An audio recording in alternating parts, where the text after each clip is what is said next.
Abante mo tayo. Abante mo. Ate, mahirap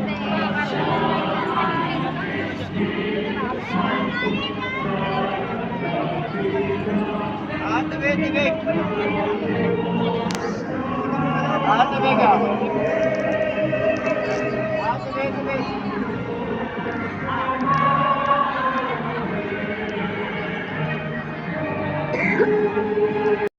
Ang Mesiyas. Sa Bethlehem po ng Judea, tugon nila. Ganito ang sinulat ng propeta. At ikaw, Bethlehem, sa lupain ng Huda, ay hindi nga huli sa mga pangunahing bayan ng Huda, sapagkat sa iyo nilitaw ang isang pinuno na mamamahala sa aking bayang Israel. Nang mabatid ito, lihim na ipinatawag ni Herodes ang mga pantas at tinanong kung kailan lumitaw ang tala at pinalakad niya sila patungong Bethlehem matapos pagtilinan ng ganito. Humayo kayo at inyong hanapin mabuti ang sanggol.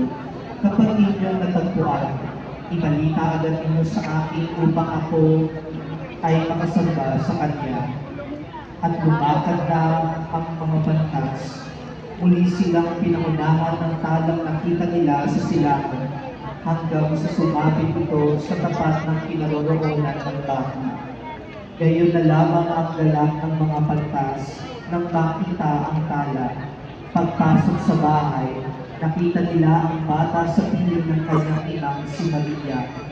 Lumapit sila at nagpatilapa at sinamba ang bata. Pinuksan nila ang kanilang mga sisidlan at inandog sa kanya ang dala nilang ginto, kamanyang at ira. Nang sila'y pabalik na, sinabi sa kanila ng Diyos sa pamamagitan ng panaginip na huwag na silang babalik kay Herodes.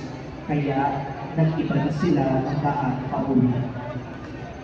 Ang mabuting balita ng Panginoon. Panginoon, Jesus Cristo.